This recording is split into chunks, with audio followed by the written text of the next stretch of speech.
वो इच्छाएं आपकी पूरी हो, आपकी ढेरों आपको शुभकामनाएं हम देते हैं। नए साल का आगाज और नया साल 2025 से भी बेहतर हो, इसकी हम कामना करते हैं। लेकिन इसके साथ साथ 2025 में बहुत सारी ऐसी घटनाएं घटी हैं जिस पर लगातार चर्चा हो रही है और शायद 2026 में भी उस पर हम चर्चा करते नजर आएंगे आपको। उसमें से एक जो चर्चा सबसे बड़ी चर्चा होती रही और साल के आखिरी दिन भी हम चर्चा करने के लिए आज आपके साथ मौजूद हैं, वो है SIR यानी स्पेशल इंटेंसिव रिवीजन।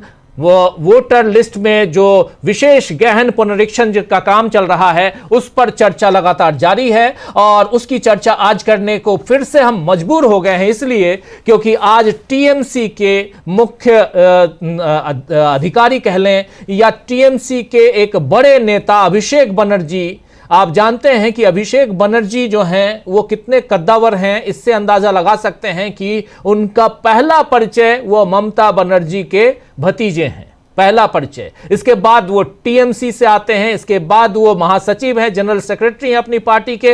ये सारी चीजें, सांसद, ये सारी चीजें अलग से जाती हैं। लेकिन आज इन्होंने मुलाकात की, तस्वीरें देखी, इन्होंने मुलाकात की ज्ञानेश कुमार से दिल्ली में। समय मांगा था सप्ताह भर पहले समय मांगा था, आज समय दे दिया गया। इन्होंने कहा था, अल्टीमेटम दिया था कि चुनाव आयुक्त अगर हमसे मुलाकात नहीं करेंगे, हमारे डेलीगेशन से मुलाकात नहीं करेंगे तो हम धरना प्रदर्शन करेंगे, वहीं घेराव करेंगे। फाइनली आज इनको 12:30 बजे का समय मिला, गए 12:30 बजे, 2.5 घंटे मीटिंग चली। यह बहुत अच्छी बात है कि 2.5 घंटे तक समय दिया गया। ज्ञानेश कुमार गुप्ता जी मौजूद थे, लेकिन उसके बाद निकलकर जब TMC सांसद आए हैं, जब TMC के मुख्य चेहरों में से एक आए हैं बाहर, अभिषेक बनर्जी अपने 10 साथियों के साथ, इस डेलीगेशन में 10 साथी इनके मौजूद थे और 10 लोगों के डेलीगेशन के साथ जब बाहर आए और मीडिया से इन्होंने बात की तो ढेर सारे आरोप लगाए इन्होंने मुख्य चुनाव आयुक्त के ऊपर।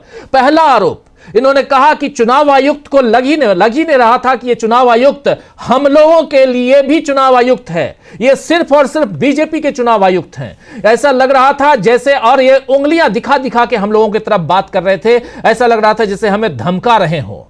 और इन्होंने सवाल क्या पूछा था? सवाल पूछा था कि आपने 58 लाख वोटरों के नाम काट दिए, ममता बनर्जी कह रही हैं और हम लोगों को यह आशंका है कि AI के जरिए आप लोगों ने काटा है। हमको 1,36,000, जो अभी 1,36,00,000 जिसकी चर्चा बार बार हो रही है, उसकी सूची दे दीजिए मतदाताओं की जिसके नाम काटने वाले हैं आप। बात यही थी कि वोटों की चोरी रोकिए और मतदाताओं के नाम SIR से आप काट रहे हैं तो उसमें पारदर्शिता लाइए, बताइए कि क्यों काट रहे हैं, किस लिए काट रहे हैं। ERO का मामला, BLO का मामला, तमाम मामले यहां सामने आए, लेकिन चुनाव आयुक्त तो गर्म हो गए, उंगलियां दिखाने लगे। सुनिए जरा अभिषेक बनर्जी को कह क्या रहे हैं।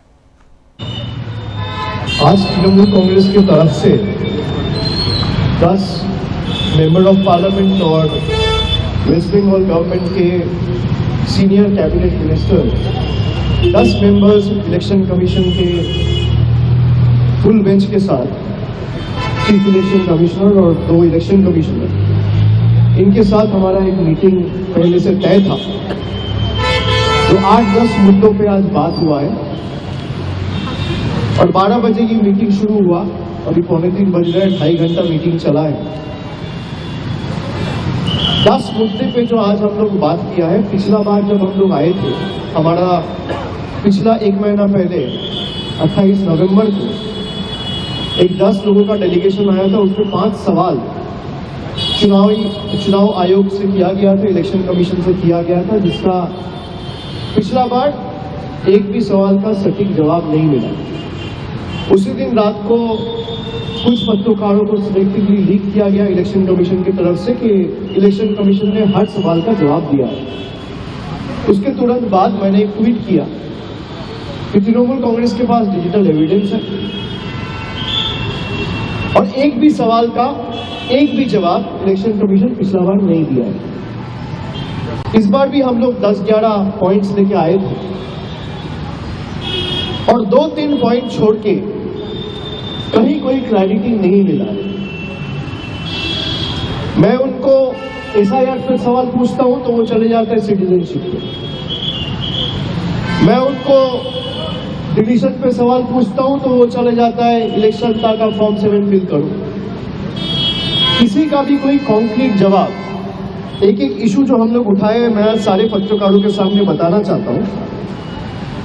पहला तो हमने जो लॉजिकल डिस्क्रिपेंसीज के केसेस हैं, 1,36,00,000 केसेस, और उसके अलग अलग 5-6 कैटेगरी बनाया गया है कि कुछ केसेस में पिताजी के साथ जो वोटर है उसका 15 साल का डिफरेंस है, इसलिए डिस्क्रिपेंसी में डाला है। कहीं नाम में कोई स्पेलिंग एरर है, इसलिए डाला है। कहीं सरनेम में कोई स्पेलिंग मिस्टेक है, इसलिए डाला है। कहीं ग्रैंड पेरेंट्स के साथ कोई एज डिफरेंस है तो डाला है। कहीं एड्रेस में कोई डिफरेंस है तो डाला है। लेकिन वो लिस्ट अभी तक पब्लिश नहीं हुआ है। कल रात को जब मैं दिल्ली आया तब मुझे पता चला कि AERO का जो लॉगिन है, ERO का नहीं, AERO, उस लॉगिन में पार्ट बाय पार्ट कुछ लॉजिकल डिस्क्रिपेंसीज के केसेस अपलोड किए गए। लेकिन उसमें भी जो ऐप के थ्रू अपलोड किया गया उस ऐप में भी बहुत सारे फ्लॉज हैं, जो आज मैंने मीटिंग में बताया।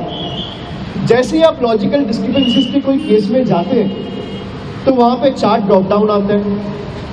एक आता है सेंड टू DEO, एक आता है जनरेट हियरिंग नोटिसेस, एक आता है फाउंड ओके, और चौथा आता है फाउंड इनएलिजिबल। अगर डॉक्यूमेंट सबमिट करने के बाद भी किसी का केस ओके है और फाउंड ओके में दबाया जा रहा है, क्लिक किया जा रहा है, तो भी हियरिंग नोटिसेस जनरेट हो रहे हैं, जिसका कोई जवाब उन्होंने नहीं दिया। उन्होंने माना कि ऐप में हो सकता है कोई टेक्निकल ग्लिचेस हो, लेकिन इसका कोई जवाब हमें नहीं मिला। तो सुन रहे थे आप, यहां पे तमाम सवालों का जवाब ढूंढने की कोशिश, मांगने की कोशिश कर रहे थे अभिषेक बनर्जी। सीधे सीधे ज्ञानेश कुमार के दफ्तर में ज्ञानेश कुमार सामने बैठे हुए थे, लेकिन एक का भी जवाब ज्ञानेश कुमार की तरफ से नहीं मिला। और इसीलिए ये आकर बाहर जब मीडिया से इन तमाम मसलों को का जिक्र कर रहे हैं, इन तमाम मुद्दों की बात कर रहे हैं, तो साफ समझ में आता है कि कितनी परेशानी में यहां TMC है, जो चाहती है कि किसी न किसी रूप से कम ये तो बताया जाए कि वोटरों के डिलीशन की बात। अब वही कह रहे हैं कि जब हम ये पूछते हैं कि आखिर आपने ये लिस्ट क्यों बताई, ये क्यों बनाया, ऐसा क्यों हुआ, वैसा क्यों हुआ, तो कोई भी जवाब नहीं है। ए पूछता हूं B बताते हैं, B पूछता हूं तो C बताते हैं। यानी ये घुमाने का काम चुनाव आयोग कर रहा है। सीधे शब्दों में कहा जाए तो यहां पर ऐसे ही आरोप लगाते हुए नजर आए अभिषेक बनर्जी। अभिषेक बनर्जी एक तरफ यहां पर सीधे सीधे चुनाव आयोग के ऊपर हमला बोल रहे थे। चुनाव आयोग में इनकी मुलाकात 2.5 घंटे की हुई। इस मुलाकात के बाद मीडिया से चर्चा करते हुए हमला बोल रहे थे चुनाव आयुक्त के ऊपर, और एक विश्वास की जो खाई है वो और बढ़ती हुई नजर आ रही है। इसलिए क्योंकि अभिषेक बनर्जी ने इसके अलावा जो कहा है, इस तो बहुत छोटा सा हिस्सा हमने आपको दिखाया, कहा है कि चुनाव आयोग को हमने साफ साफ देखा, जिस ढंग से वो व्यवहार कर रहे थे, उंगलियां हमारी तरफ कर रहे थे, दिखाकर बात कर रहे थे, ये लग रहा था कि वो हमारे चुनाव आयुक्त हैं ही नहीं, ये बीजेपी के चुनाव आयुक्त हैं। चुनाव आयोग बीजेपी का चुनाव आयोग हो गया है। और अगर ऐसी बात अगर देश दुनिया में जाती है, मतदाताओं के बीच जाती है, तो समझ सकते हैं दोस्तों कि आप हमारे इस संवैधानिक ढांचा में कितनी ज्यादा गिरावट आ चुकी है, कितना चरमरा चुका है, ये पूरी की पूरी व्यवस्था कैसी खराब हो चुकी है, इसका आप अंदाजा लगा सकते हैं। इसीलिए अभिषेक बनर्जी की बातें यहां जो हैं वो बहुत महत्वपूर्ण है, जिस पर चर्चा होनी चाहिए। इन सबके बीच आज सुबह सुबह एक ट्वीट किया उधर मल्लिकार्जुन खड़गे आप जानते हैं कांग्रेस पार्टी के राष्ट्रीय अध्यक्ष हैं। उन्होंने पूरा लेखा जोखा यानी पूरा ब्यौरा रख दिया आज कि 2025 बीत तो रहा है, लेकिन 2025 में नरेंद्र मोदी की सरकार ने क्या दिया है, जरा ये देखिए। यहां साफ साफ साल के आखिरी दिन ये याद दिलाना जरूरी है कि 2025 भाजपा के 11वें साल में देश कैसा चला। जरा इसको और एक्सपोज कीजिए, जरा जूम इन कीजिए इसको। और यहां साफ साफ कह रहे हैं मल्लिकार्जुन खड़गे कि मनरेगा खत्म कर करोड़ों गरीबों के काम का अधिकार छीना, बिना तैयारी कर, बिना BLO ट्रेनिंग के SIR से करोड़ों लोगों का वोटिंग का अधिकार छीना, भाजपा की वोट चोरी पकड़ी गई, आर्थिक असमानता की खाई और गहरी हुई, टॉप 1% लोगों के पास भारत की 40% दौलत, रुपया पाताल की पाताल की ओर गिर रहा। आरबीआई ने $32 बिलियन यानी लगभग 2,80,000 करोड़ रुपए के यूएस डॉलर बेचे तो भी बात नहीं बनी, यानी रुपया गिर गया। इतने $32 बिलियन बेचने के बाद भी हमारी बात नहीं बनी, रुपया मजबूत नहीं कर पाई सरकार, भाजपा की सरकार। और युवा बेरोजगारी दर अब भी चरम पर है। पेपर लीक माफिया का खेल जारी है। मोदी जी के मित्र नमस्ते ट्रंप ने, डोनाल्ड ट्रंप की बात कर रहे हैं, मोदी जी के मित्र नमस्ते ट्रंप ने हमारे देश पर पूरे विश्व में सबसे अधिक टैरिफ थोपा। यह बात यहां कह रहे हैं मल्लिकार्जुन खड़गे। मल्लिकार्जुन खड़गे का यह ट्वीट काफी मायने रखता है यहां पे, क्योंकि इसके जरिए वो हमला बोल रहे हैं। लेकिन इसके अलावा पहलगाम आतंकी हमले के बाद हमारी शक्तिशाली सेना ने मुंह तोड़ जवाब दिया, पर भाजपा मंत्रियों ने हमारी कर्नल पर की शर्मनाक टिप्पणियां। अब जानते हैं सोफिया कुरैशी आती थी प्रेस कॉन्फ्रेंस के लिए और रखती थी अपनी जो ऑपरेशन चल रहे थे उसके विचार, उनकी खबरें देती थी मीडिया के जरिए देश को, और उनके ऊपर अभद्र टिप्पणियां हुई थी। उसका जिक्र यहां कर रहे हैं पहलगाम आतंकी हमले के बाद जो कुछ हुआ उस पर।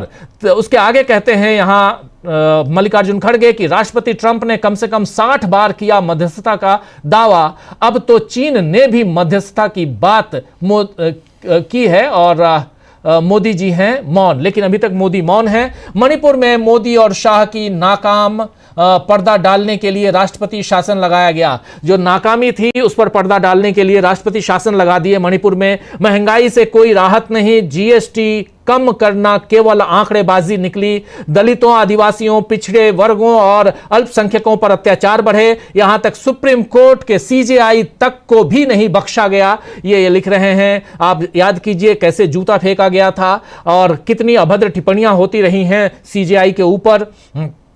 देश की राजधानी दिल्ली समेत पूरा उत्तर भारत जहरीली हवा से जूझ रहा है। कोई रोड मैप नहीं, केवल बड़बोलापन। जहरीली हवा, आप जानते हैं कितना पोल्यूटेड एयर यहां पे है पूरे उत्तर भारत में और खासकर दिल्ली एनसीआर में। उसके बाद भी इस पर कोई बातचीत नहीं, कोई भी रोड मैप नहीं। अरावली की बात यहां कर रहे हैं मल्लिकार्जुन खड़गे, कह रहे हैं अरावली को खनन माफिया को सौंप देने की साजिश। निकोबार, हसदेव, मुंबई मैग्रोव पर हमला, इन सब पे हमला, इसको सौंपने की कोशिश। और इसके बाद कह रहे हैं कुंभ हो या दिल्ली स्टेशन पर भगदड़, कफ सिरप से मासूमों की गई जान, जिम्मेदारी किसी की नहीं। कुल मिलाकर 2025 में भी भाजपाई लूट, भ्रष्टाचार और कुशासन देश की जनता पर हावी रहा। यह बात यहां कह रहे हैं मल्लिकार्जुन खड़गे। खड़गे साहब ने यहां साफ साफ पूरा लेखा जोखा एक विपक्ष के वरिष्ठ नेता का जो कर्तव्य होता है उन्होंने निभाया है, रख दिया है। सीधे सीधे एक चुनौती पेश कर दी है कि इसमें से अगर कोई भी काम आपने अच्छा किया है तो जरूर सामने रखिए। और इसलिए भी कि अब ये साल बीत रहा है, नया साल आ रहा है, नए साल में आपसे कुछ अच्छे की उम्मीद की जाए। और विपक्ष का काम ही है और साथ साथ मीडिया का काम भी है कि सत्ता पक्ष से सवाल करे, पूछे कि आपने बेहतर क्या किया, अच्छा क्या किया है। तो एक तरफ आप देखिए टीएमसी पश्चिम बंगाल का जिक्र इसलिए क्योंकि वहां चुनाव हैं, 5 राज्यों के चुनाव, और 2026 का आगाज जैसे होगा चुनाव की घड़ियां जो हैं वो टिक टिक टिक टिक करके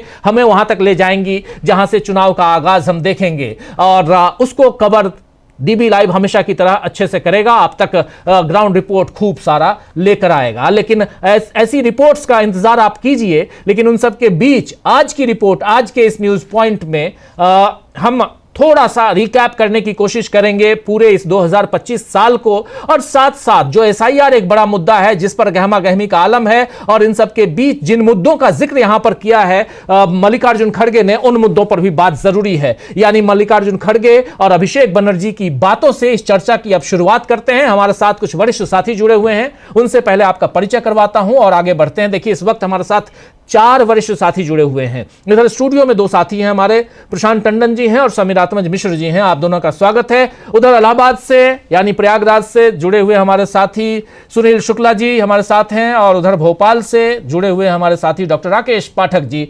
आप दोनों का भी स्वागत इस्तकबाल, आप चारों का एक बार फिर से स्वागत इस्तकबाल। और स्वागत इस्तकबाल आप तमाम दोस्त साथी शुभचिंतक जो अब तक जुड़ चुके हैं उनका भी, जो जुड़ने वाले हैं उनका भी। नए साल का आगाज और उससे पहले पुराने साल में क्या कुछ हुआ, इसका लेखा जोखा आप तक रखना जरूरी है। सबसे पहले डॉक्टर साहब आपके पास आना चाहता हूं।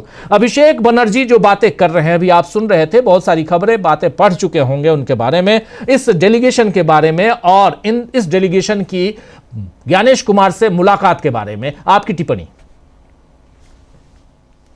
देखिए डॉक्टर साहब, अभिषेक बनर्जी ने जो भी कुछ कहा है वो लगभग वैसा ही है जो पिछले कई सालों से, खासतौर से SIR वोटर लिस्ट में गड़बड़ी सामने आने के बाद से विपक्ष जो कहता आ रहा है कि चुनाव आयोग सत्ताधारी पार्टी के सहयोगी के रूप में, उसके साथ हम कदम एक साथी के रूप में दिखाई देता है।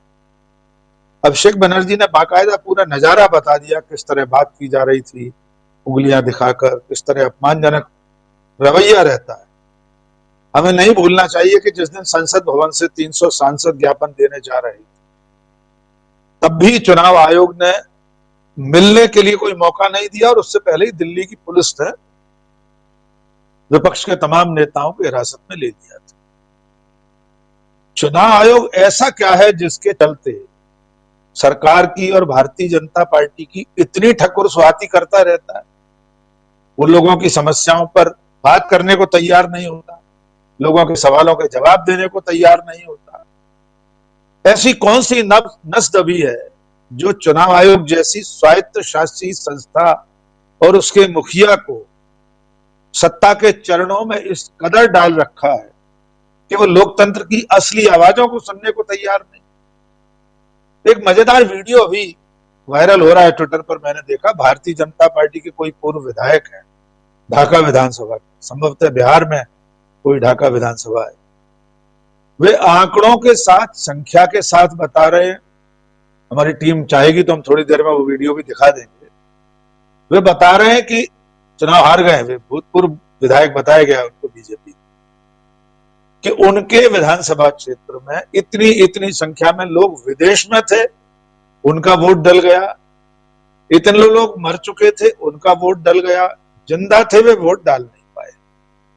यानी भारतीय जनता पार्टी का एक पूर्व विधायक ये कह रहा है। तो इन आरोपों में कहीं ना कहीं कुछ तो ऐसी सच्चाई है कि चुनाव आयोग उसका जवाब दे। आयोग जिस तरह के काम करता रहता है, पहले जो दावे करता है उसका कैसे खंडन कर लेता है। अभी 2 दिन पहले फिर एक मामले में ऐसा ही साबित हो गया। पहले कहा था CCTV फुटेज नहीं दिखा सकते माताओं बहनों के, फिर खुद ही उसके वीडियो जारी करना शुरू कर दिए। और एक जो ताजा मामला है, मैं इस समय एकदम भूल रहा हूं क्या विषय है, 2 दिन पहले ही चुनाव आयोग की कथनी करनी का फर्क खुलकर सामने आ गया। यानी जी बिल्कुल एल्गोरिदम वाली बात थी। और जिसको इन्होंने कहा था, रिपोर्टर्स कलेक्टिव ने उसका बहुत ही विस्तार से स्टिंग ऑपरेशन के जरिए पूरी रिपोर्ट जारी की है। बिल्कुल। तो आयोग इतना इस दलदल में, इस कीचड़ में क्यों फंसा हुआ है, ये सचमुच में चिंताजनक बात है। अब देश के लोगों को समझना पड़ेगा, क्या हर राज्य का विधानसभा चुनाव या आने वाले समय के लोकसभा चुनाव इसी तरह होते रहेंगे? विपक्ष रोना रोता रहे, मीडिया सवाल पूछता रहे, जनता परेशान होती रहे, लेकिन आयोग किसी चीज का जवाब नहीं देगा। आखिर में इतना जोड़ देना चाहते हैं, मल्लिकार्जुन खड़गे ने देखा जाए तो पूरे साल का लेखा जोखा प्रस्तुत कर दिया है। डॉक्टर साहब, हम लोग अखबारों में आखिरी दिन 2 फुल पेज बनाया करते थे बीते साल की तमाम महत्वपूर्ण खबरों को लेकर, नजारों को लेकर, आपको याद होगा। ऐसा लगता है मल्लिकार्जुन खड़गे ने हमारा और आपका काम कर दिया। अब 2 पेज की जरूरत नहीं है। उन्होंने जो फहरिस्त सामने रख दी है कि 2025 में इस देश में जो कुछ हुआ वो ये बिंदु है, और जनता सोच ले सरकार ने इन तमाम मुद्दों पर क्या रवैया अपनाया। और साल का आखिरी दिन, जैसे बिस्मिल्लाह साल का बिगड़ा था मोदी सरकार का, चलते चलते आखिरी दिन भी चीन ने सीज फायर का दावा कर दिया है। हम तो ऐसा लग रहा है मंदिर का घंटा हो गया विश्व गुरु होते हुए, जिसकी मर्जी आती बजा जाता है। 65 बार डोनाल्ड ट्रंप दावा कर चुके, सीज फायर का भी 4 दिन पहले फिर किया था सर, और अब चीन ने कर दिया। कल को टिम्बकटू नाम का कोई देश भी अगर दुनिया में होगा तो वो भी दावा कर सकता है कि भारत पाकिस्तान की लड़ाई उसने रुकवाई थी। तो जितने मोर्चे हो सकते हैं, साल के आखिरी दिन हम अगर उनकी पड़ताल करने बैठे हैं, आंतरिक विषय हो या अंतरराष्ट्रीय विषय हो, सीमा की सुरक्षा का सवाल हो, आतंकवादियों के हमले हो। आज कितने दिन हो गए डॉक्टर साहब दिल्ली में आतंकवादी हमले को कोई सुध नहीं ले रहा, उसकी एंड तक कोई पड़ताल कोई। डॉक्टर साहब, बिहार का चुनाव बीत गया बिहार का चुनाव, तो क्या बंगाल के चुनाव में फिर कुछ ऐसा दोहराया जाएगा? तो ये सवाल जो इस साल पूछे गए थे, हम 2026 में भी पूछते रहेंगे, लेकिन इन सवालों ने ये बता दिया है कि ये पूरा 2025 नरेंद्र मोदी की नाकामियों का साल है। उनकी विफलताओं के खाते में 2025 हमेशा सिर उठाए खड़ा रहे। जी जी प्रशांत जी, एक बहुत महत्वपूर्ण यहाँ पे बातें जो हैं, हमारे साथ जुड़ गए हैं प्रेम कुमार जी भी। प्रेम कुमार जी, आपका स्वागत करता हूँ इस कार्यक्रम में।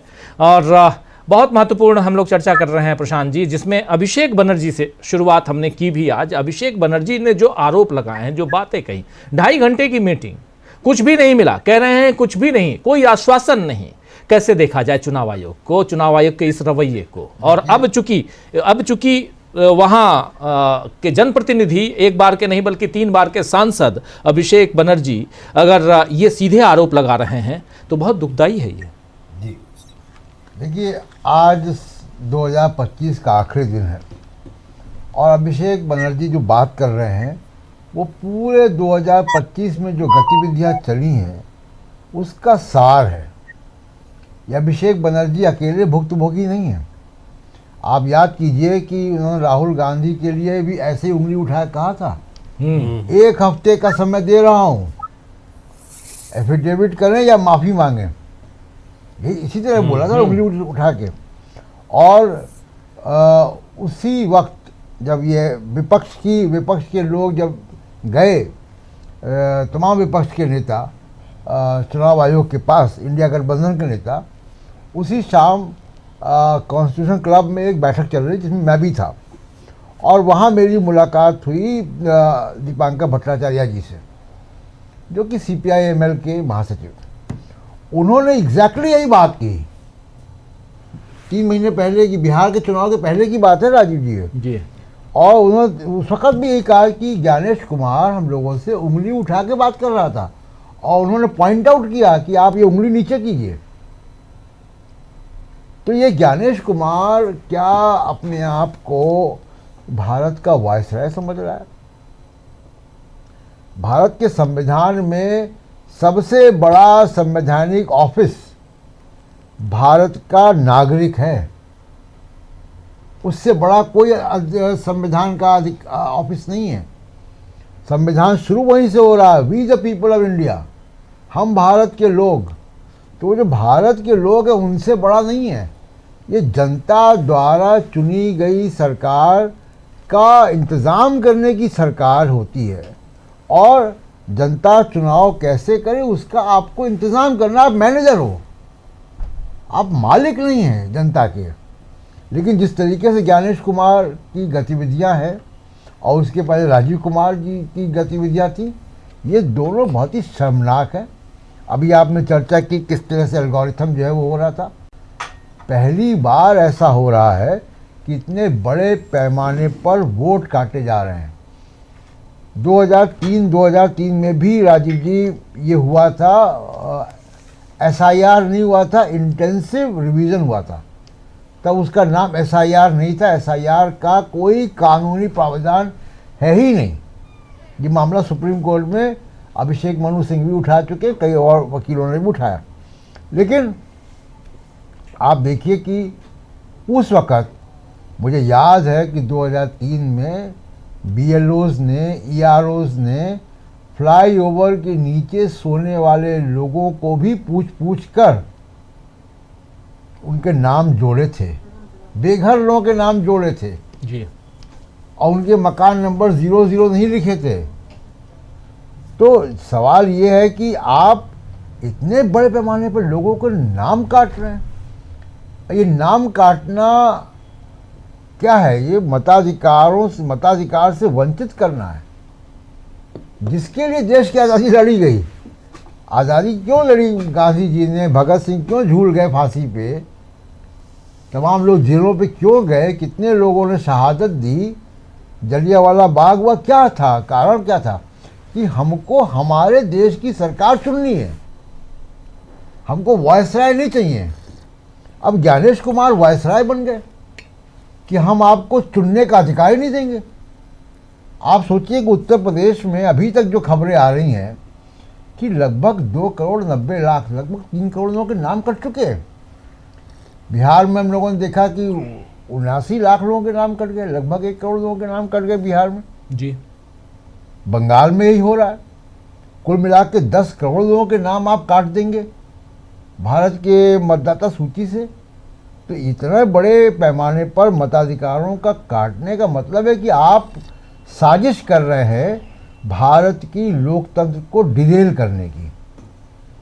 आप मताधिकार छीनकर आप ओलिगार्की बना रहे हैं कि कुछ लोगों को ही मताधिकार होगा। तो अब जिनके नाम कटे वो कौन लोग हैं? जिनके नाम कट रहे हैं उनकी वो अधिकांश समाज के हाशिए के लोग हैं, चाहे वो अल्पसंख्यक हैं, चाहे वो दलित हैं, चाहे वो आदिवासी हैं, उनके ही नाम कट रहे हैं अधिकांश। तो ये एक बड़ी साजिश जो है वो रची जा रही है भारत के लोकतंत्र को डिरेल करने की, और ज्ञानेश कुमार इसके प्रमुख साजिश करता है, जिस तरीके से उनका रवैया है। और लोकतंत्र में सबसे बड़े स्टेक होल्डर पॉलिटिकल पार्टीज हैं, जनता का मैंडेट है उनको, 7 लाख वोट से जीत कर आए हैं जी अभिषेक बनर्जी, और तीसरी बार जीत कर आए। पिछली बार वो 3,40,000 वोट जीत कर आए थे। तो जिसको जनता इतने बड़े पैमाने पर वोट दे रही है, उससे एक अधिकारी, संवैधानिक अधिकारी, उंगली दिखा के बात करेगा। ये क्या आप ठेकेदार हैं डेमोक्रेसी के, कि आप वायसराय हैं भारत के? इनको तो पहली बात कि इनको कहीं ना कहीं शिष्टाचार की भी आवश्यकता है कि ट्रेनिंग इनको दी जाए। और अगर ये ऐसा बर्ताव राहुल गांधी के साथ कर रहे हैं, जो नेता प्रतिपक्ष है, जो खुद एक संवैधानिक पद पे है, अभिषेक बनर्जी संवैधानिक पद पे हैं, मेंबर ऑफ पार्लियामेंट है, तीसरी बार है, दीपांकर भट्टाचार्य CPI-ML के महासचिव हैं, एक बड़ी पॉलिटिकल पार्टी के महासचिव हैं। आप उनसे उंगली दिखा के बात करेंगे? किसने आपको अधिकार दिया? तो कोई तो ताकत है इसके पीछे जो इस तरीके की बात कर रहे हैं। लेकिन मेरा मानना है कि बहुत लंबे समय तक ये चलेगा नहीं, इसके खिलाफ अब आवाज़ें उठेंगी। 2025 में, आखिरी बात ये कह रहा हूँ कि 2025 में कुछ जो बातें अच्छी हुई हैं, उनमें एक बात ये भी हुई है कि अभी तक जो वोट चोरी या EVM या चुनाव की धांधली, ये हम पत्रकार लोग, कुछ एक्टिविस्ट, कुछ लोग ही उठा रहे थे। अब ये पॉलिटिकल पार्टियां, विपक्षी पार्टियों ने इसको उठा लिया। अब ये जन आंदोलन बन रहा है। इस पर राहुल गांधी, तेजस्वी यादव ऑलरेडी एक 14 दिन की यात्रा भी कर चुके हैं जी। तो अब ये जन आंदोलन की शक्ल ले रहा है। और सभी विपक्षी पार्टियां, चाहे वो अभिषेक बनर्जी हो, ममता बनर्जी हो, स्टालिन हो, उद्धव ठाकरे हो, हेमंत सोरेन हो या स्टालिन हो, सब इस चुनाव आयोग के भुक्तभोगी हैं और सब आवाज़ उठा रहे हैं। तो 2025 में ये भी एक अच्छी बात हुई कि चुनाव आयोग और चुनाव धांधली जो है एक बड़ा राजनीतिक मुद्दा बन चुका है। जी बिल्कुल बिल्कुल, आप सही कह रहे हैं। सुनील शुक्ला जी, आपके पास आना चाहता हूं। यहां पर इस घटनाक्रम में जो आज मीटिंग हुई है, 2.5 घंटे की मीटिंग, अभिषेक बनर्जी जब निकल के बाहर मीडिया से चर्चा कर रहे थे तो उन्होंने साफ साफ कहा है कि चुनाव आयुक्त मेरे ऊपर, जिसका जिक्र अभी कर रहे थे प्रशांत टंडन जी, मेरे ऊपर उंगली, हम लोगों के ऊपर उंगली उठाकर बात करने की कोशिश उन्होंने की। तो मैंने कहा, यानी अभिषेक बनर्जी ने साफ साफ कहा कि उंगली नीचे करके बात कीजिए। आप नॉमिनेटेड हैं, यानी आप मनोनीत हैं, और हम निर्वाचित हैं, इलेक्टेड हैं। आप नॉमिनेटेड हैं, हम इलेक्टेड हैं। हम आपके किसी के दास या गुलाम नहीं हैं। और अगर आप में हिम्मत है तो हमारी जो ये मीटिंग हुई है 2.5 घंटे की मीटिंग, उसका सीसीटीवी फुटेज आप वो कीजिए और मीडिया के सवालों का जवाब दीजिए। यानी यहां साफ साफ, या वरना हम जाकर बात करेंगे। और याद कीजिए कि ऐसा है कुछ बिहार के समय, जब बिहार का चुनाव चल रहा था और बिहार के जो नेता, खासकर आरजेडी के नेता और तमाम दूसरे दलों के नेता भी, जो महागठबंधन के नेता थे, वो भी गए थे जब चुनाव आयोग में चुनाव आयुक्त से मिलने के लिए। उस समय भी ऐसे ही घटनाक्रम, और उस समय भी कहा गया था, ऐसे ही उंगली उठा के बात कर रहे थे। मनोज झा ने भी उस समय कहा था कि चुनाव आयुक्त पता नहीं किस ढंग से हम लोगों के साथ बिहेव करना चाहते हैं। तो ये इनके बिहेवियर पर जो लोग, इलेक्टेड लोग हैं, जो जनप्रतिनिधि हैं, वो लगातार यहां उंगलियां उठा रहे हैं, मतलब सवाल कर रहे हैं। उंगली तो खैर क्या उठाएंगे, उंगली तो वही उठा रहे हैं बैठ के जो नॉमिनेटेड हैं।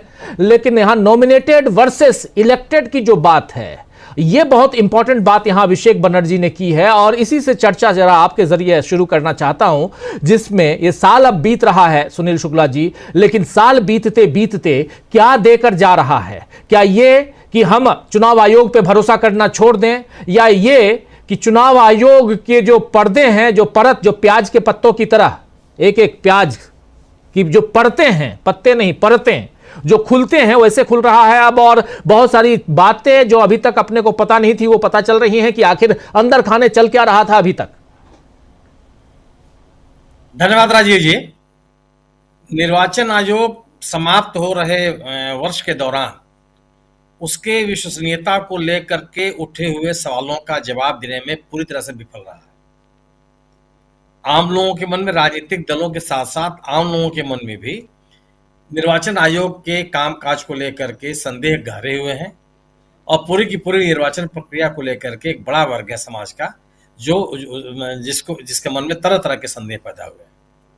निर्वाचन आयोग की जिम्मेदारी बनती थी कि चुनाव की प्रक्रिया को लेकर के जो लोगों के मन में आशंकाएं पैदा हो रही हैं, उनका वह जवाब देता, लेकिन वह इस मामले में पूरी तरह से विफल रहा। आज जो टीएमसी के नेताओं के साथ हुआ, यह कोई नया नहीं है। आपने उस घटनाक्रम का उल्लेख भी किया, जब एक शिष्टमंडल, लगभग गैर भाजपा राजनीतिक दलों का एक पूरा का पूरा सर्वदलीय शिष्टमंडल था, जिसमें से आप याद कीजिए तो पवन खेड़ा ने आरोप लगाया था कि कुछ लोगों को उस शिष्टमंडल में शामिल होने के लिए भी नहीं कहा गया, और 2.5 घंटे तक लोग इंतजार करते रहे। निर्वाचन आयोग ने ये बात कही कि वह केवल विभिन्न पार्टी के अध्यक्षों से मिलने के लिए तैयार है, वह उनके प्रतिनिधियों से मिलने के लिए तैयार नहीं था। बाकायदे ये पवन खेड़ा का बयान था कि इस तरह की बात कही गई। और जब कई बार विभिन्न दलों ने अपना समय मांगा, तो निर्वाचन आयोग ने उनको समय देने से ही मना कर दिया। आप ये भी याद कर लीजिए कि सब संसद की कार्रवाई के दौरान लगभग पूरा विपक्ष संसद भवन से निकल करके निर्वाचन आयोग कार्यालय जा रहा था, तो निर्वाचन आयोग ने उनसे मिलने से मना कर दिया। और जबकि यह अग्रिम सूचना थी, वो अचानक नहीं निकले थे वहां, वो पहले बता चुके थे कि वह निर्वाचन आयोग से मिलेंगे, लेकिन निर्वाचन आयोग ने कुछ समय नहीं दिया था, और वह संसद भवन से निकल करके निर्वाचन आयोग जाने लगे। पूरी पार्लियामेंट्री स्ट्रीट पर बड़े पैमाने पर पुलिस बल तैनात करके उनको जाने नहीं दिया गया था। जब एक बहुत ही भोथरा सा, बहुत ही हल्का सा एक तर्क दिया कि इतने बड़ी संख्या में नेताओं को की उपस्थिति अपने यहाँ निर्वाचन आयोग दर्ज कराने में, उसके यहाँ कोई व्यवस्था नहीं है। बिल्कुल नहीं है, हम सभी जानते हैं। आपको जब एडवांस सूचना मिल गई तो आप विज्ञान भवन में आप समय तय कर देते कि आप सभी लोग आइए, हम वहां बात करेंगे, लेकिन आपने बात करने के लिए आप तैयार नहीं थे, और पुलिस ने उन राजनीतिक दलों को रोके रखा, उनके यहाँ जाने नहीं दिया। तो जो पूरा का पूरा घटनाक्रम है, वह निर्वाचन आयोग को लेकर के जो अपेक्षा की जाती है एक संवैधानिक संस्था के द्वारा, वो उसको पूरा करता हुआ नहीं दिखाई पड़ा। जो बात अभिषेक बनर्जी कह रहे हैं, ये सभी बातें लगातार कही जा रही हैं बिहार विधानसभा के चुनाव से लेकर के। यह बात न्यायालय तक में कही गई कि जिन लोगों के नाम आप काट रहे हैं, उनकी एक अलग से सूची जारी कीजिए, और आपने किन किन लोगों को आपने नोटिस दिया, इसका जवाब निर्वाचन आयोग अभी तक नहीं दे पाया। वो यह भी लोग जानना चाहते हैं कि जिन लोगों का नाम आप अन्य कारणों से, जिसमें उनके विस्थापित होने, अपना शहर मोहल्ला गांव छोड़ के चले जाने, या अन्य कारणों की वजह से जब जिनका आप दिवंगत हो जाने के नाम पर जो आप काट रहे हैं, उनकी अलग सूची की मांग की जा रही है, लेकिन निर्वाचन आयोग देने के लिए तैयार नहीं हुआ। राहुल गांधी और राहुल गांधी जैसे विभिन्न पार्टियों के वरिष्ठतम नेता ये लगातार कहते चले आ रहे हैं कि निर्वाचन आयोग मशीन के द्वारा यानी कंप्यूटर के द्वारा पढ़े जाने योग्य मतदाता सूची लोगों को उपलब्ध कराए। निर्वाचन आयोग यह मांग भी पूरी करने में विफल रहा है। तो एसआईआर के माध्यम से लोगों के मन में जो सवाल उठ रहे हैं और जिन सवालों को आज फिर से अभिषेक बनर्जी ने उठाया, यह सवाल लगातार लोगों के मन में है। अब कोई भी राजनीतिक दल ऐसा नहीं है जिससे छूता है। आप याद कीजिए कि टीएमसी का एक शिष्टमंडल पहले भी जाकर के उनसे मिला था। इस शिष्टमंडल के पहले भी जब एसआईआर की कार्रवाई शुरू हुई थी, जिसमें डेरेक ओब्रायन उसके प्रमुख बनाए गए थे, और डेरेक ओब्रायन ने भी निर्वाचन आयोग से मिल करके जो बयान दिए थे वो बहुत ही निराशाजनक थे कि निर्वाचन आयोग इन राजनीतिक दलों के साथ किस तरह का व्यवहार कर रहा है। एसआईआर को लेकर के पूरे सभी जो भी निर्वाचन से जुड़े हुए पक्ष हैं उनके मन में संदेह है, और यह लगभग सभी लोग कर रहे हैं कि यह इसकी व्यवस्था संविधान में नहीं है। एसआईआर इस देश में कभी नहीं हुआ। बार बार ये कहा जा रहा है कि 2003 में कोई भी एसआईआर नहीं हुआ था, रिवीजन हुआ था। रिवीजन और यह रिवीजन की प्रक्रिया हमेशा चलती रहती है। रिवीजन पूरे देश में एक साथ कराए जाने का भी कोई प्रावधान नहीं है, यह भी कानून की जानकार कर रहा है। अगर आपको रिवीजन कराना है, स्पेशल रिवीजन कराना है, तो आप किसी एक विधानसभा क्षेत्र या किसी एक लोकसभा क्षेत्र में करा सकते हैं। यह भी बात लगातार कही जा रही है कि जिन राज्यों में चुनाव होने हैं उन राज्यों में जो रिवीजन की प्रक्रिया, विशेष रिवीजन की प्रक्रिया, वो नहीं संचालित की जानी चाहिए। लेकिन निर्वाचन आयोग लगातार करता चला जा रहा है, और सर्वोच्च न्यायालय के निर्देशों के बावजूद तमाम निर्देश उसने मानने से इनकार किए, जिसमें आधार कार्ड को एक अभिलेख मानने का मुद्दा शामिल है। उन्होंने भी कहा कि अब यहाँ तक कि आधार कार्ड को स्वीकार करने के बावजूद निर्वाचन ये कहता है कि आधार कार्ड न तो पहचान का अभिलेख है और न ही निवास का अभिलेख है। इसलिए जो लोग आधार कार्ड जमा कर रहे हैं उनको अन्य अभिलेख भी जमा करने पड़ेंगे। यही लोगों के मन में संदेह पैदा हो रहा था कि निर्वाचन आयोग आखिर आम नागरिकों से वह अभिलेख क्यों नहीं मांग रहा है जो लोगों के पास मौजूद है, उनके पास है, जिनको सरकार ने जारी किया है। आप नए नए अभिलेख क्यों मांग रहे हैं जो लोगों के पास, अधिकांश लोगों के पास नहीं है। बिहार में बाकायदे कहा गया कि हाई स्कूल पास लोगों की संख्या कितनी है, पासपोर्ट धारकों की संख्या कितनी है, सरकारी सेवाओं में से अवकाश ग्रहण करने वाले या सरकारी सेवाओं में रहने वाले लोगों की संख्या कितनी है, जो कुल मतदाता है लगभग 8 करोड़ मतदाता हो गए। लेकिन निर्वाचन आयोग ने उसको स्वीकार नहीं किया और बड़े पैमाने पर लोगों के नाम काटे गए, और कटे हुए नाम के आधार पर चुनाव कराया गया, और उसका परिणाम सबके सामने है। आज 3 करोड़ नाम कटने की स्थिति है उत्तर प्रदेश में। क्या स्थिति बन गई कि आज तीसरी बार आज फिर से उसकी डेट बढ़ा दी गई। पहले डेट बढ़ाई गई 31 दिसंबर, अब 31 दिसंबर से बढ़ा के की गई है 6 जनवरी। क्यों बढ़ा रहे हैं? भारतीय जनता पार्टी शासित राज्य में अगर आप ये प्रक्रिया अपना रहे हैं तो ये बिहार में क्यों नहीं हो सकता था? और सबसे बड़े सवाल ये भी है, जो जिसका उल्लेख भी अभिषेक बनर्जी कर रहे हैं, कि इतने कम समय के अंदर आप एसआईआर कैसे कर सकते हैं? आप एक निश्चित अवधि के भीतर एसआईआर की प्रक्रिया पूरी कैसे कर सकते हैं? आप अप्रशिक्षित बीएलओ के माध्यम से ये प्रक्रिया पूरी कैसे कर सकते हैं? और जो बातें कही जा रही हैं, जो बातें सामने आई हैं कि एक केंद्रीकृत व्यवस्था के तहत लोगों के नाम काट दिए गए पश्चिम बंगाल के वोटर सूची से, और वह उसका नाम, उसकी जिम्मेदारी और डाल दी गई सहायक निर्वाचन अधिकारियों के ऊपर। राज्य के सहायक निर्वाचन अधिकारियों ने खुल करके कहा कि ये जो नोटिस देने का काम या उनका नाम डिलीट करने का काम पूरा किया गया है उसमें वो शामिल नहीं है। तो पश्चिम बंगाल में जो एसआईआर की प्रक्रिया पूरी की जा रही है उसमें तो निर्वाचन आयोग और बेनकाब हो गया। वो सभी तथ्य सामने आ गए, क्योंकि गैर भाजपा शासित राज्य है, वो वहां सरकार भारतीय जनता पार्टी की विपक्षी पार्टी की है। उसने सभी तथ्य सामने रख दिए कि किस तरह से प्रक्रिया पूरी कराई जा रही है, और राजनीतिक दलों से निर्वाचन आयोग इस तरह की बात कैसे कर सकता है? ये राजनीतिक दल भी आम जनता के प्रतिनिधि है, आम जनता के मन में उठ रहे सवालों को वो निर्वाचन आयोग के सामने प्रस्तुत कर रहे हैं। निर्वाचन आयोग कैसे उनको मानने से मना कर सकता है? क्यों नहीं सुनेगा वो?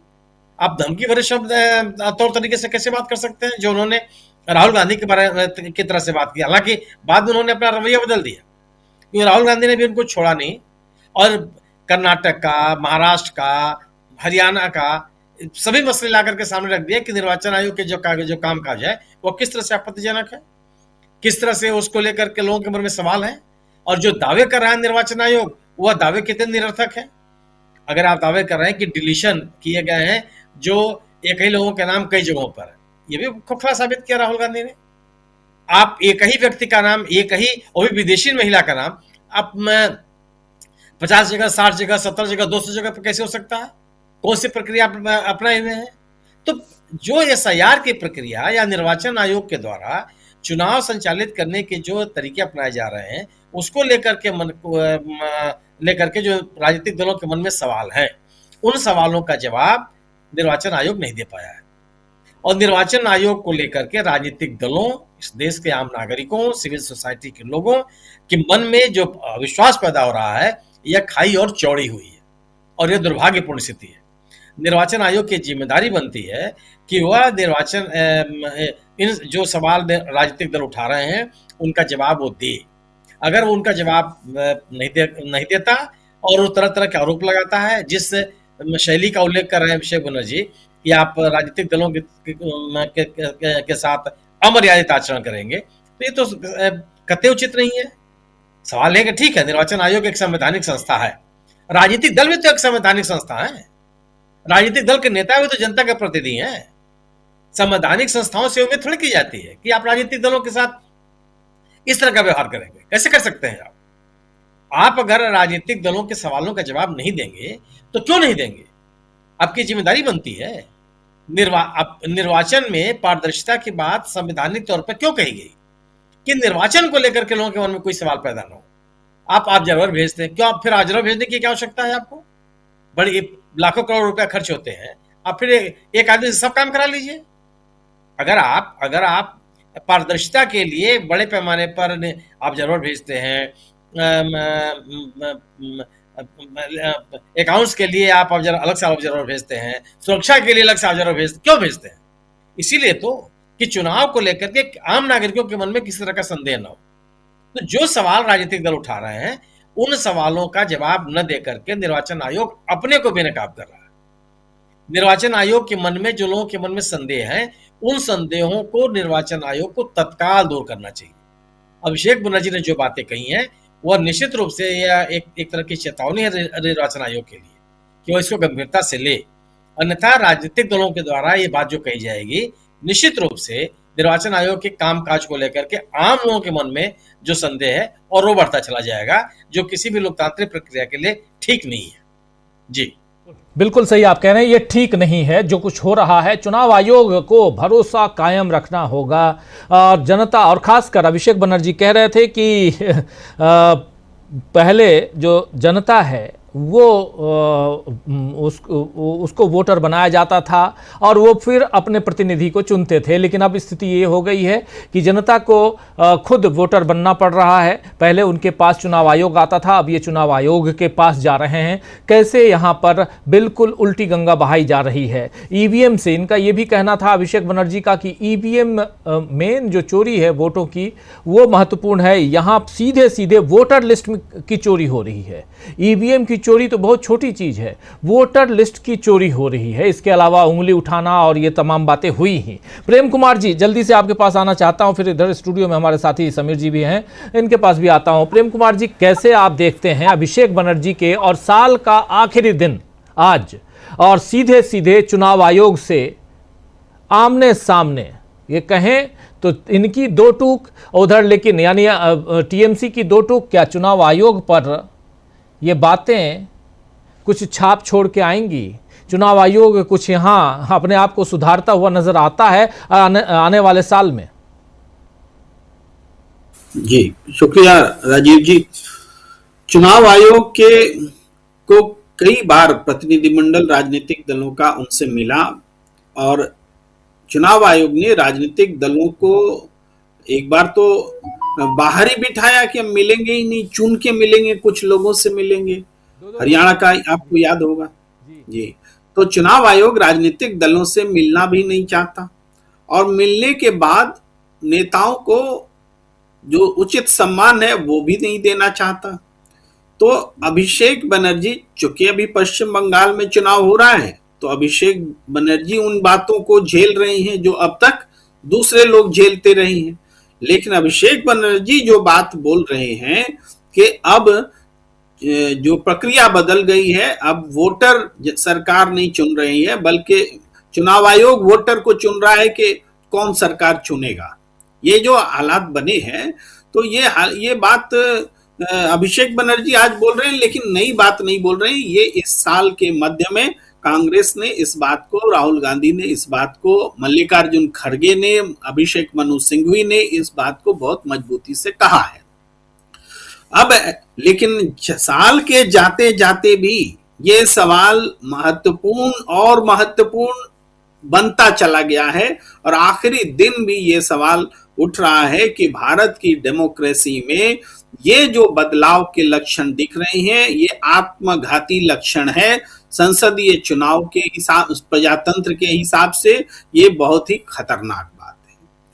अब आज मल्लिकार्जुन खड़गे जी ने एक ये जारी किया है, उन्होंने बताया है, अपनी प्रतिक्रिया दी है, और हमें लगता है कि पूरे साल का समअप उन्होंने रख दिया है कि बीजेपी का जो 2025 साल है, 11वां साल, वो देश के लिए क्या रहा।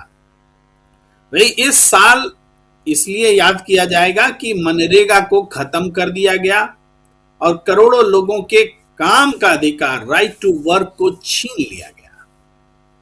इस एसआईआर के लिए भी इसको जाना जाएगा कि बिना बीएलओ की ट्रेनिंग के लिए और एसआईआर कराई गई। बिहार में एसआईआर के बाद भी 14.5 लाख डुप्लीकेट वोटर्स रहे। वोटिंग का अधिकार करोड़ों लोगों से छीना जा रहा है, लाखों लोगों से छीना गया है। और इसके अलावा बीजेपी ने जो वोट चोरी की, जिसको राहुल गांधी ने पकड़ा, बताया, तथ्यों के साथ बताया, ये भी इस साल की उल्लेखनीय घटना है। और आर्थिक मोर्चे पर टॉप 1% के पास 40% दौलत होना, आर्थिक असमानता बढ़ना, अमीर और अमीर हुए, गरीब और गरीब हुए, अमीरों के टैक्सेस घटे, अमीरों से वसूली जाने वाली टैक्स की राशि घटी, और गरीबों से या आम जनता से वसूली जाने वाली टैक्स राशि बढ़ी। ये भी इस साल की उपलब्धि है मोदी सरकार की। और रुपया जिस तरह से पाताल में गया, इसके बावजूद कि मल्लिकार्जुन खड़गे जी ने आंकड़ा दिया कि 32 बिलियन डॉलर आरबीआई ने खरीदे, डॉलर को खरीदा या बेचा समझिए रुपया को संभालने के लिए, फिर भी रुपया बचा नहीं, नीचे ही गिरता चला गया। वही अनएम्प्लॉयमेंट या पेपर लीक जैसे मामले इस साल महत्वपूर्ण बने रहे, सुर्खियों में बने रहे। और जो आप देख रहे हैं कि सीज फायर हुआ, उसमें मोदी जी ने किस तरीके से बचाव नहीं कर सके देश का। डोनाल्ड ट्रंप बार बार भारत पर कहते रहे हमने सीज फायर कराया, रेसिप्रोकल टैरिफ थोपा गया, ये भी पहली बार हुआ। ये भी हमने देखा कि अमेरिका के में जो एनआरआई भारत के लोग रह रहे थे, उनको जंजीरों में बांध करके हिंदुस्तान में लाया गया। ये सारी उपलब्धियां हैं, मैं बस रिकॉल कर रहा हूं, और मल्लिकार्जुन खड़गे जी ने भी रिकॉल किया है, मैं उसमें कुछ जोड़ता भी चला जा रहा हूं। देखिए, पहलगाम आतंकी हमला हुआ, और पहलगाम आतंकी हमला इस तथ्य के बाद हुआ कि हम घर में घुस के मारते हैं। घर में घुस के पहले भी कई बार मारे, लेकिन आतंकी बार बार आके हमारे घर में घुसकर आतंक कर जाते हैं। हम सीज फायर करते हैं तो अमेरिका या चाइना के दबाव में मीडिएशन हो जाता है। अब हमारी सरकार कहती है नहीं, पाकिस्तान के कहने से हुआ। पाकिस्तान की बात मानने वाली हमारी सरकार है। पाकिस्तान के कहने से पहलगाम भी होगा और पाकिस्तान के कहने से सीज फायर भी होगा। मोदी सरकार का तो कुछ करना ही नहीं है, आतंकी हमला भी तुम ही करो, सीज फायर भी तुम ही कराओ। तो ये भी खुल करके आया। जो भारत का पक्ष है वो भी शर्मनाक है कि पाकिस्तान बोल रहा है इसलिए हमने सीज फायर कर दिया, ये भी सामने आया। मणिपुर को लेकर के आखिरकार विपक्ष जरूर बातचीत करने में, संसद में आवाज उठाने में कामयाब रहा था, लेकिन मणिपुर में जिस तरीके से राष्ट्रपति शासन लगा, बहुत सब पूरी मुख्यमंत्री पर पूरे इल्जामात के बावजूद उनको बनाए रखा गया, लेकिन उसका कोई समाधान नहीं निकला। अब तो पूर्वोत्तर में आंच आ गई है कि पूर्वोत्तर के प्रति दुर्व्यवहार का मसला बड़ा हो गया है। तो जो ये केरोसिन जो है पूरे देश में पूरा फैला हुआ है, इसके सबूत मिल रहे हैं। महंगाई घट नहीं रही, जीएसटी ने कमर तोड़ रखी है, जीएसटी से लाखों करोड़ वसूले जा रहे हैं और सरकार कहती है कि ये हमारी उपलब्धि है। अगर जनता को चूसना ही उसकी कमर तोड़ना ही उपलब्धि है तो ये साल इस बात के लिए भी याद किया जाएगा। एससी एसटी और अल्पसंख्यक पर अत्याचार के लिए भी ये साल याद किया जाएगा। सुप्रीम कोर्ट के चीफ जस्टिस ऑफ इंडिया पर जूता चलने के लिए भी इस साल को याद किया जाएगा और पोल्यूशन के लिए भी इस साल को याद किया जाएगा। और अरावली पर जिस तरीके से परिभाषा 8 दिन में सुप्रीम कोर्ट ने बदला, उसके लिए भी याद किया जाएगा। कुंभ में भगदड़ मची, कप सिरप के मामले में मासूमों की जान गई, हेट जो घटनाएं हुई साल के आखिर में क्रिसमस के दौरान जो हमले हुए, या फिर बजरंग दलियों ने जो खुराफात दिखाया, वो सब भी देश याद रखेगा और उसको भी याद किया जाएगा। तो ये साल जो है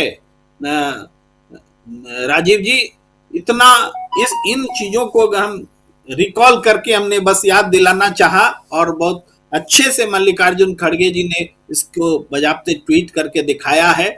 ये साल बताता है कि नरेंद्र मोदी ने किस तरीके से जनता के खिलाफ शासन दिया है। लेकिन इसका दूसरा पहलू बहुत संक्षेप में वो ये कि इन सब के बावजूद रजिस्ट्री फोर्सेस पहले से मजबूत हुई हैं, प्रतिपक्ष पहले से उसकी आवाज मजबूत हुई है, चुनावी सफलता नहीं मिली, लेकिन इसके बावजूद राजनीति में हस्तक्षेप जो है राहुल गांधी और कांग्रेस का मजबूत हुआ है। यानी हार के बावजूद प्रभाव के मामले में कांग्रेस, राहुल गांधी, अपोजिशन पहले से ज्यादा मजबूत दिखा है और चुनावी जीत के बावजूद भारतीय जनता पार्टी या नरेंद्र मोदी अविश्वसनीय हुए हैं, उनकी विश्वसनीयता गिरी है। जी बिल्कुल आप सही कह रहे हैं। विश्वसनीयता एक रिकैप है पूरे 2 साल, इस साल का 2025 का।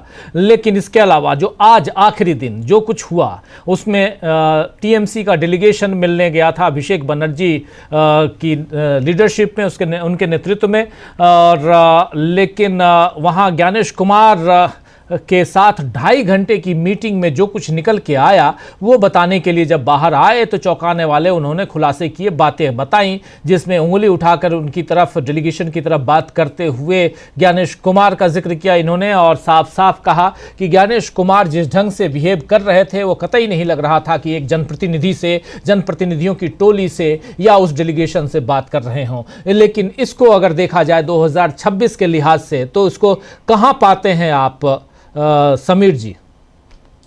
जी राजीव जी, बहुत एक एसआईआर और चुनाव आयोग पूरे साल भर चर्चा में रहा और आज आखिरी दिन भी चुनाव आयोग ने यही बताने की कोशिश की है कि विपक्ष, उसकी निगाह में विपक्ष की क्या अहमियत है। लेकिन बड़ा सवाल यह है कि आखिर मुख्य चुनाव आयुक्त को इतनी अहमियत किसने दे दी है कि वो पूरे के पूरे विपक्ष का इस तरीके से अपमान करे। प्रशांत जी जैसे कह रहे थे कि दीपांकर भट्टाचार्य जब वो लोग मिलने गए तो उन्होंने भी इस तरह से, और उन्होंने भी समझाया कि आपका ये तरीका नहीं है जनप्रतिनिधियों से बात करने का, किसी भी अधिकारी का। आप संवैधानिक पद पर बैठे हुए हैं, लेकिन यहाँ जो लोग आपसे मिलने आए हैं वही इस संविधान के निर्माता हैं। वो लीगेसी वही है, वो संविधान के निर्माता है, कानून के निर्माता हैं, उनके साथ आपका ये व्यवहार नहीं है। लेकिन इन सब के बावजूद 2026 के लिए ये दिखाई पड़ रहा है कि चुनाव आयोग को ये चाहे जिसने ये अधिकार दिया हो, किसी की भी बैकिंग हो, पर अब वो बैकफुट पर आने लगा है। पश्चिम बंगाल में जिस तरीके से डीडुप्लीकेशन के मामले थे, जो नोटिस वाले मामले थे, उनमें जिस तरह से वो बैकफुट पर आया है, लगातार जिस तरह से तमाम मतदाता सूची के मसले हो या फिर वोट चोरी के मसले हो, इनका जिस तरह से खुलासा हुआ है, उसने चुनाव आयोग को भी आईना अच्छे से दिखा दिया है कि आप कितना भी उंगली दिखाकर ये कहें कि हलफनामा दीजिए, माफ़ी मांगिए, लेकिन सच्चाई लोगों के सामने है। तो एक अच्छे संकेत भी दिखाई पड़ रहे हैं और बहुत ज़्यादा कोई लगता नहीं है कि चुनाव आयोग अब मनमाने तरीके अपना पाएगा। इसलिए नहीं मैं कह रहा हूं कि चुनाव आयोग कमज़ोर हो गया है, क्योंकि चुनाव आयोग मनमाने तरीके अपनाने के जितने भी प्रयोग कर सकता था बहुत कुछ कर चुका है और सारे प्रयोग उसके सामने आ गए हैं। सामने क्या आ गए हैं? विपक्ष के जो ये आरोप हैं वो साबित होते चले जा रहे हैं लगातार कि वो भारतीय जनता पार्टी के साथ मिलकर उसी को चुनाव जितवाने के लिए काम कर रहा है।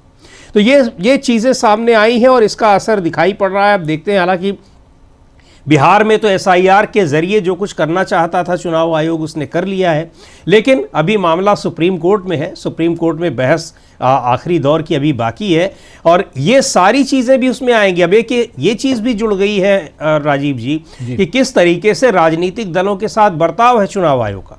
चुनाव आयोग का बर्ताव राजनीतिक दलों के साथ ही नहीं है, न्यायपालिका के साथ भी है। किस तरह से एसआईआर के मामले में जो सुनवाई होती रही और वो लगातार इसको इस प्री जुडिस मामले पर आगे बढ़ता चला गया, वो ये भी दिखा रहा है कि वो न्यायपालिका का कितना सम्मान कर रहा है।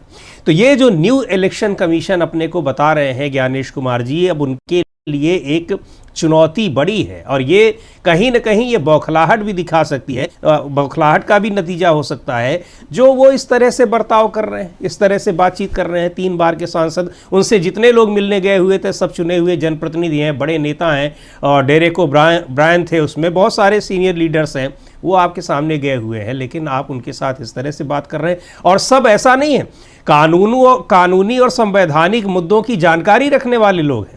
ऐसा भी नहीं है कि आप ऐसे आए। किस तरीके से जब सुप्रीम कोर्ट ने बताया कि कैसे इन्होंने पूरी की पूरी जो कानून बनाने की शक्ति है पार्लियामेंट की, वही हड़प ली है।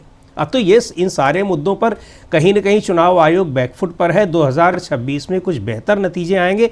बेहतर नतीजों का मतलब मुझे ये लगता है कि चुनाव आयोग जैसी संवैधानिक संस्था, अगर उस पर इतना अविश्वास लोगों का हो जाए, वहाँ केवल राजनीतिक दल ही नहीं, आम लोग भी ये मानने लगे कि चुनाव आयोग सर भी भारत एक राजनीतिक दल के लिए काम कर रहा है, ये बड़ी खतरनाक स्थिति है। लेकिन इस खतरनाक स्थिति का इतना ज़्यादा खुलासा अब हो चुका है कि अब लगता नहीं है कि चुनाव आयोग बहुत कुछ करने की स्थिति में है और बहुत कुछ निर्भर करेगा कि सुप्रीम कोर्ट का इस बारे में जो बिहार में एसआईआर का मुद्दा है, जिस पर बहुत सारी पिटीशंस है, उस पर सुप्रीम कोर्ट का फैसला क्या आता है।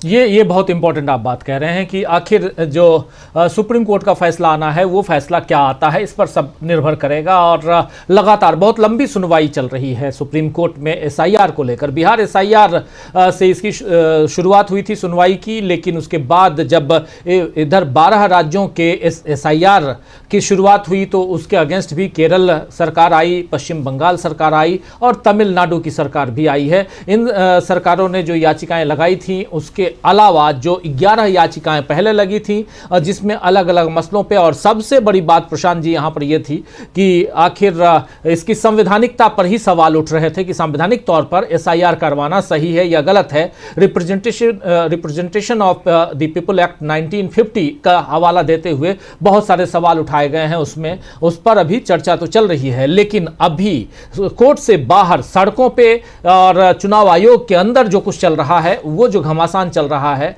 वो कहीं ना कहीं विश्वास की कमी को दर्शाता है। और ऐसी कमी के बीच अगर 2026 के जो 5 राज्यों के चुनाव हैं उस पर अगर थोड़ी सी निगाह डाली जाए तो क्या कुछ दिखाई देता है आपको? क्या इसमें भी हश्र वही होने जा रहा है जो बिहार का हुआ? और अगर ऐसे ही होने जा रहा है तब तो पूरा का पूरा खत्म हो जाएगा। एक विश्वास जो थोड़ा बहुत जिसको आप वापस ला सकते हैं उसको खत्म होते हुए हम देखेंगे।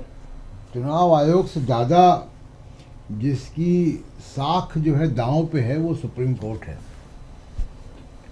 आप ये देखिए कि बिहार से 24 जून से में ये आदेश आता है और अगले ही दिन सुप्रीम कोर्ट में याचिकाएं चली जाती हैं।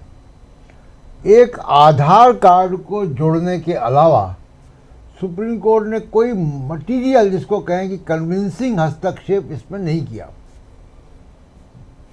तीन तारीखों में तो अलग अलग बेंचों ने आधार को जोड़ने के सुझाव दिए। इतना इम्पावर्ड सुप्रीम कोर्ट भारत के संविधान में सुझाव देने के लिए थोड़ी ना है, आदेश देने के लिए है। और आप सोचिए कि एक ऑनगोइंग प्रोसेस है, चल रहा है, स्टेट बाय स्टेट चल रहा है, हाहाकार मचा हुआ है, लोग सड़कों पे हैं और संवैधानिक अधिकारों की धज्जियां उड़ रही हैं, पॉलिटिकल पार्टियां चक्कर काट रही हैं, लेकिन सुप्रीम कोर्ट में तारीख पे तारीख चल रही है। और बहुत सेमिनार जैसी, आप तो लगातार उस पर लाइव करते हैं, एक सेमिनार जैसा माहौल होता है और वो सेमिनार चल रहा है वहाँ पे। तो ये बड़ा दुर्भाग्यपूर्ण है कि सुप्रीम कोर्ट में इस तरीके से एक बहुत अर्जेंट मामला है। कभी कभी सुप्रीम कोर्ट के सामने एक अर्जेंट मामला है जिसमें कि आप बहुत लंबी सुनवाई नहीं कर सकते, या फिर आप ये कहें कि आप इस एसआईआर को रोक दें, वोटर रिवीजन करते रहें। वो तो एक ऑनगोइंग प्रोसेस है। तो सुप्रीम कोर्ट ने इसको चलने दिया। आप सोचिए अगर कि सुप्रीम कोर्ट की तरह अगर फायर ब्रिगेड जो है वो बर्ताव करने लग जाए तो क्या होगा? कोई फ़ोन करेगा कि बिल्डिंग में आग लग गई है, वो आप बिल्डिंग के बाहर खड़े होकर आप चर्चा करते रहिए कि आग बुझानी कैसे है, सीढ़ी लगेगी कि पाइप लगेगा, पानी से बुझाएं कि गैस से बुझाएं, कि कंबल डाल दें कि रेत से बुझाएं। तो आप ये चर्चा करते रहिए, बिल्डिंग जो है वो जल के राख हो जाएगी। तो ये जो फायर फाइटिंग है, कॉन्स्टिट्यूशनल फायर फाइटिंग, वो सुप्रीम कोर्ट बहुत लंबे खींचा जा रहा है, जिसको फिल्मी डायलॉग के आधार के उस पर कहूँ कि तारीख पे तारीख जो है वो दी जा रही है। तो ये बहुत ही दुर्भाग्यपूर्ण है पूरा मसला। और मुझे ऐसा लग रहा है कि देखिए जिसकी चर्चा आप कर रहे हैं, वेस्ट बंगाल के चुनाव भी ऐसे ही होंगे। तो अगर इस एसआईआर पे वेस्ट बंगाल के चुनाव होंगे और उसको प्रभावित किया जाएगा जैसे बिहार के चुनाव को प्रभावित किया गया, हम लोग बिहार में थे और हमको मालूम है कि बिहार का जो नतीजा है वो बिहार में जो हमको ज़मीन पर दिख रहा था उससे मेल नहीं खा रहा है। लेकिन अगर ये होता रहा तो मैं बड़े दावे के साथ राजीव जी कह सकता हूँ कि 2025 जो तय करके जा रहा है, अभी कुछ घंटे बाद हम नए साल में जाएंगे, 2026 में चुनाव आयोग, सुप्रीम कोर्ट और सरकार, इन तीनों को जो जिस तरीके से जनता ने अरावली मामले पे यू टर्न करवाया है, सरकार का भी और सुप्रीम कोर्ट का भी, ये इलेक्शन कमीशन पे भी यू टर्न कराना पड़ेगा। ये जनता की ताकत है कि जनता ज्ञानेश कुमार की उंगली को नीचा कर देगी। जी राजीव जी, बिल्कुल बिल्कुल आप सही कह रहे हैं कि यहाँ जनता की ताकत है। और लेकिन इस ताकत, एक तरफ अरावली का मामला हो या ऐसे जेनजी का मामला आ रहा था बीच में, इस पर भी, और राहुल गांधी ने जब जेनजी का जिक्र किया अपने एक ट्वीट में, उसके बाद से थोड़ी सी हलचल सत्ता पक्ष में भी मची और लगातार जेनजी का जिक्र, अभी तो मन की बात तक में प्रधानमंत्री जेनजी का जिक्र कर रहे थे। चलिए, लेकिन सुनील शुक्ला जी, जब हम रिकैप करते हैं तो क्या लगता है आपको इस पूरे जो 2025 जो बीत रहा है, इस 2025 का अगर कोई एक इंसिडेंट, एक इवेंट जो अगर लोकतंत्र के हिसाब से देखा जाए, पूछा जाए कि इस लोकतंत्र को खोखला करने में ज़्यादा कारगर साबित रहा, तो वो कौन सा इवेंट है, इंसिडेंट? एसआईआर जो प्रक्रिया अपना ही नहीं जानी चाहिए थी, जिसका संविधान में कोई उल्लेख नहीं है, जिसको कभी लागू नहीं किया गया, मतदाता बनने का अधिकार सार्वभौमिक अधिकार है भारतीय नागरिकों को संविधान के अनुसार। ये कभी मतदाताओं के ऊपर निर्भर नहीं रहा कि आप आइए, आवेदन पत्र भरिए और अपना अभिलेख जमा कीजिए और उसके बाद आप मतदाता होंगे या नहीं होंगे। जो भी निर्वाचन आयोग के द्वारा मतदाता सूची के पुनरीक्षण का जो भी कार्यक्रम शुरू किया गया, जब कभी भी शुरू किया गया, प्रतिवर्ष किया जाता है लगातार, उसका उद्देश्य ही होता है कि ज्यादा से ज्यादा संख्या में लोगों को मतदाता सूची में शामिल किया जाए। भारतीय जनतंत्र के इतिहास में यह पहली बार हो रहा है जिसमें लोगों का नाम मतदाता सूची से काटना भी लक्ष्य रखा गया। एसआईआर की प्रक्रिया जब शुरू हो रही थी, तभी आप याद कीजिए, जब ये बिहार में, तो मुख्य निर्वाचन आयुक्त ने कहा कि 2 करोड़ लोगों के नाम कटेंगे। ये किस आधार पर इस बात को कह सकते हैं आप? और उन्होंने सीधे सीधे कहा कि 2 करोड़ लोगों के नाम कटेंगे। अरे क्यों कटेंगे? और जिन लोगों के नाम कटेंगे उन लोगों का नाम पारदर्शी तरीके से क्यों नहीं रखा जाएगा? जिस प्रक्रिया को लेकर के तमाम गैर भाजपा शासित राज्य सरकारें सुप्रीम कोर्ट चली आई, अगर लोकतंत्र में निर्वाचन की प्रक्रिया ही पारदर्शी नहीं होगी तो फिर किस बात का लोकतंत्र, किस बात का जनादेश, और कौन सा जनादेश जिसके आधार पर सरकार का गठन होगा? अगर आप मतदाता सूची भी अपने मन से सत्तारूढ़ दल के हिसाब से बनाने लगेंगे और निर्वाचन आयोग पर सत्तारूढ़ दल के लिए काम करने का आरोप लगने लगेगा, लोकतंत्र पर इससे बड़ा हमला क्या है? कौन सी बात कर रहे हैं आप? जो आपने निर्णय लिया वो संविधान में उसका उल्लेख नहीं है। जिस तरीके से उस प्रक्रिया को पूरा कर रहे हैं वो गैर संवैधानिक है। जिन उद्देश्यों के साथ आप कर रहे हैं वो गैर संवैधानिक है और जनता के खिलाफ है, लोकतंत्र के खिलाफ है। जो तरीका अपना जो पारदर्शी नहीं है वो लोकतंत्र के अनुकूल नहीं है। राजनीतिक दलों से विमर्श किए बगैर आप इस प्रक्रिया को चला रहे हैं, यह लोकतंत्र के पक्ष में नहीं है। इस प्रक्रिया को लेकर के लोगों के मन में जो सवाल पैदा हो रहे हैं उसका कोई जवाब नहीं देंगे, यह लोकतांत्रिक तरीका नहीं है। पूरी की पूरी प्रक्रिया ही आप लोकतंत्र को कमजोर करने में लगे हुए हैं। अगर विपक्ष की बात को आप नहीं सुनेंगे तो फिर तो सरकार के लिए थोड़े होता है निर्वाचन आयोग। निर्वाचन आयोग तो पूरे देश का है, विपक्ष उसमें पूरे देश में शामिल है और आप उनकी बात सुनने के लिए नहीं तैयार होंगे। और जो तरीका बने, आप सोचिए कभी भी ये नहीं हुआ, स्पेशल रिवीजन कभी उस राज्य में कराया ही नहीं गया जहां चुनाव होना है। इतने आप 2003 की बातें करते हैं, 2003 का रिवीजन कितने महीने चला था? वो 2 महीने के अंदर, 1 महीने के अंदर, 3 महीने के भीतर क्यों करना चाहते हैं भैया? कौन सी प्रक्रिया पूरी कर लेंगे? कौन सा पानी में भीग रहे हैं?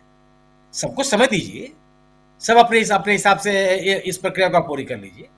लेकिन पूरा का पूरा पूरी की पूरी मतदाता सूची को रद्द कर देना और नए सिरे से मतदाता सूची तैयार करना, यह तो संवैधानिक नहीं है। यह तो इसका कोई प्रावधान नहीं किया गया है।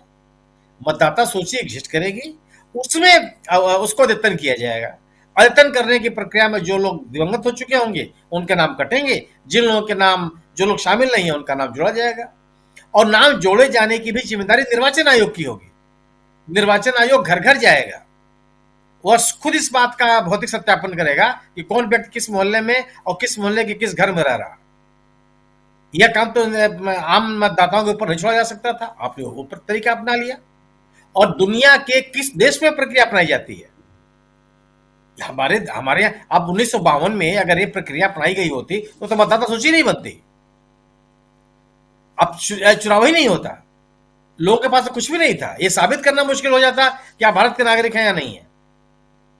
आज जो काम निर्वाचन आयोग का नहीं है, निर्वाचन आयोग का यह काम ये नहीं है कि कौन व्यक्ति नागरिक है या नहीं है, इसके लिए अलग व्यवस्था है। जो व्यक्ति भारत में रह रहा है उसको मतदाता बनने का अधिकार है। वह गैर और नागरिक नहीं है, इसकी कोई शिकायत करे, इसकी जांच सरकार करे और उसका ट्रिब्यूनल है उस पर आधार तय करे कि नागरिक है कि नहीं है, उनका नाम आप मतदाता सूची से अलग कर दिया जाए। लेकिन आप निर्वाचन आयोग खुद अपने स्तर पर तय करने लगे। आप अभी प्रसाद जी ने कही आधार कार्ड को लेकर के, आधार कार्ड को लेकर के भी अभी तक निर्वाचन आयोग ने कहा माना कि एक इंडिपेंडेंट डॉक्यूमेंट है। अभी वो कहते हैं कि यह न तो पहचान का डॉक्यूमेंट है और न ही उम्र का डॉक्यूमेंट है, और दोनों डॉक्यूमेंट चाहिए मतदाता सूची में शामिल होने के लिए। तो सर्वोच्च न्यायालय का उस आदेश को भी तो निर्वाचन आयोग ने स्वीकार नहीं किया। किस आदेश को स्वीकार किया उसने? और बार बार मुख्य निर्वाचन आयुक्त कहते हैं कि अगर आप आधार कार्ड देते हैं तो आपको इसके अलावा भी अभिलेख जमा करने होंगे। अकेले आधार कार्ड के आधार पर आप मतदाता सूची में अपना नाम सुनिश्चित नहीं करा सकते। ये क्या तरीका है ये? तो जो प्रक्रिया कभी देश में अपनाई नहीं गई वह लोकतंत्र के अनुकूल कैसे हो सकती है? और जिस निर्णय को लेकर के इतने ज्यादा मुकदमेबाजी हुई हो,